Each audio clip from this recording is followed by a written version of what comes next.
comment trouver ma vocation? Comment savoir quelle est ma vocation? Beaucoup d'entre nous se posent cette question. Comment savoir si je suis appelé à devenir prêtre, religieux, religieuse? Comment découvrir ma vocation? Et pour répondre à cette question, j'ai préparé 5 points. Le premier point, la première astuce, ou alors la première chose à faire, si vous voulez trouver votre vocation, et cela je le tire de mes expériences personnelles, mes expériences de vie et de mes lectures. La première chose, c'est de tenir un journal intime, d'écrire votre histoire, tenir un journal. Beaucoup pensent que avoir un journal intime est une activité purement féminine, mais ils ont tort.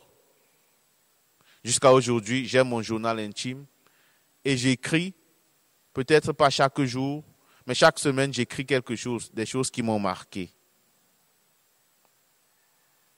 Alors,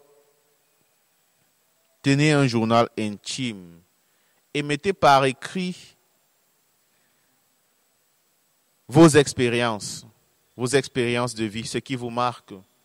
Voyez-vous, certaines expériences du passé peuvent prendre tout leur sens lorsqu'on les relie avec d'autres expériences. Notre vie est un peu comme un puzzle. Vous savez ce qu'on appelle un puzzle. C'est une sorte de jeu en tableau constitué de pièces qu'il faut mettre ensemble pour retrouver l'harmonie du tableau. Donc, considérons notre vie comme un puzzle. Nos expériences de vie, lorsqu'on les met ensemble, créent une image plus large et plus harmonieuse, un peu comme un puzzle.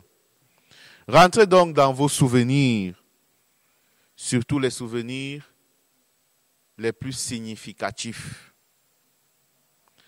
Prenez l'habitude de les mettre par écrit dans un journal.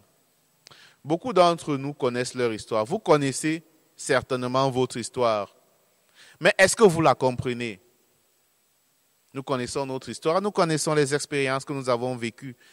Mais la plupart d'entre nous, nous ne connaissons pas, nous ne comprenons pas notre histoire. La tenue d'un journal va donc nous aider à mettre ensemble les expériences de nos vies et à essayer de les comprendre. Et lorsque vous écrivez votre journal, posez-vous quelques questions. D'ailleurs, ce que vous écrivez dans le journal va vous aider à répondre aux questions suivantes. La première question est celle-ci. Où est-ce que tes expériences mises par écrit t'amènent? Où est-ce que tes expériences t'amènent? Quelle est la direction qu'elles sont en train de pointer pour toi? Deuxième question. Quel travail t'a fait ressentir le meilleur à propos de toi-même? Quel travail, quel événement, quelle expérience t'a fait ressentir que tu étais connecté avec toi-même, que tu as donné le meilleur de toi-même, t'a fait ressentir l'harmonie en toi-même? Quels ont été les moments où tu t'es senti vraiment en harmonie envers toi-même, en harmonie avec le véritable toi? Et quelle expérience a été la plus satisfaisante pour toi? Écrire ton journal et relire ce que tu as écrit va t'aider à comprendre ça. Deuxième point, il faut briser les routines. Il faut casser les routines. Voyez-vous, mes chers frères et sœurs, les routines nous rendent somnambules. La routine nous conduit au somnambulisme. Et ce faisant, on perd contact avec la vie. Plus vous avez des routines dans votre vie, moins vous apprendrez. Vous commencez vraiment à apprendre lorsque vous laissez tomber le vieux vêtement.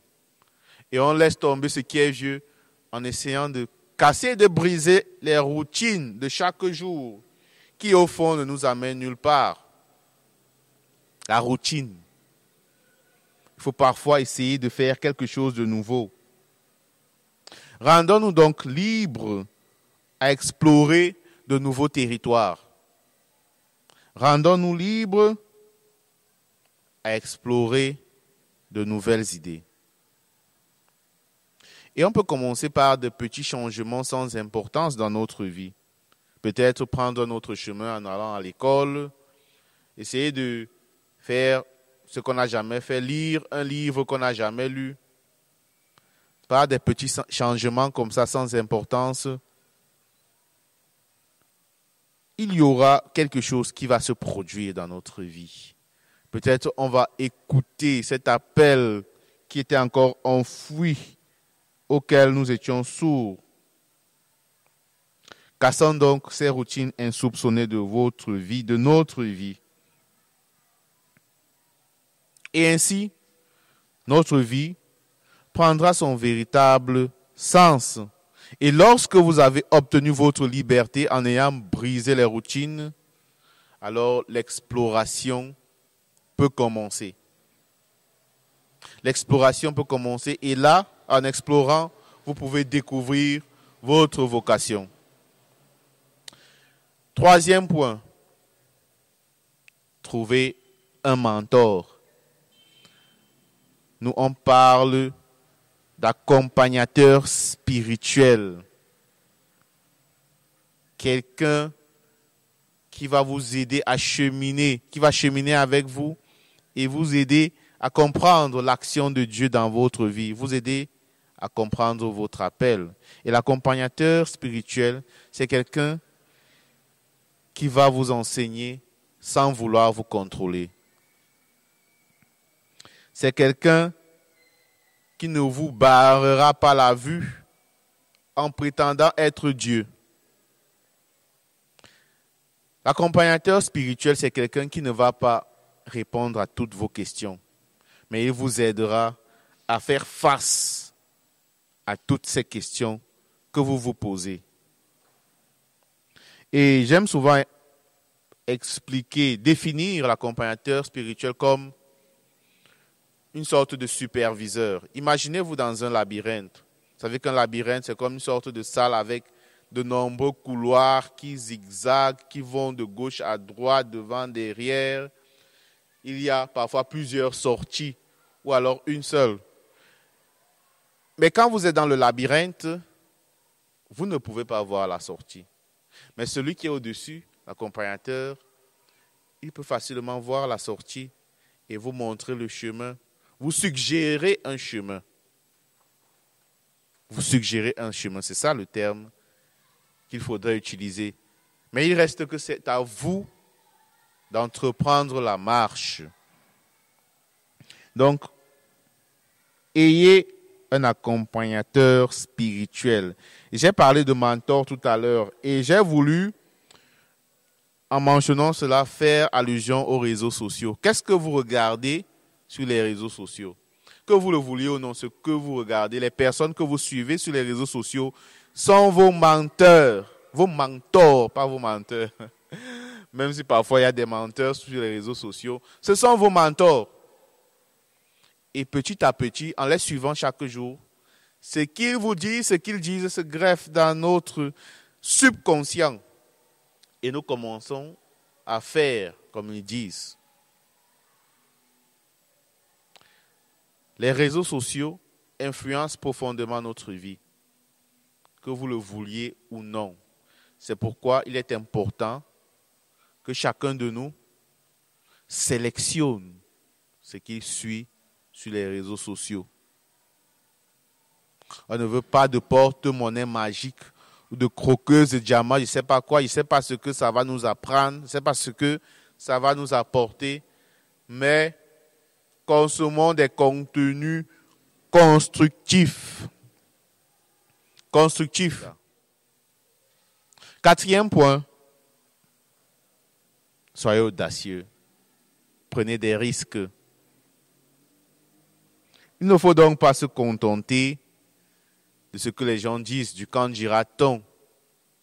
Ou alors, refusez de suivre votre appel, refusez de prendre des actions qui vous mènent vers votre appel parce que vous avez peur de votre famille, parce que vous avez peur de votre père ou de votre mère. Je ne suis pas en train de vous inciter à une opposition à vos parents, à une guerre avec vos parents, non. Mais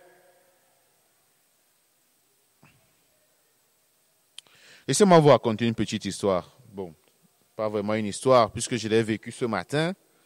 Nous avons eu une sorte de matinée vocationnelle. En fait, c'était une journée porte ouverte. Nous l'avons publiée sur notre page. Et de nombreux jeunes sont venus, appartenant à divers groupes vocationnels dans la ville de Garoua. Et certaines personnes avaient été aussi invitées pour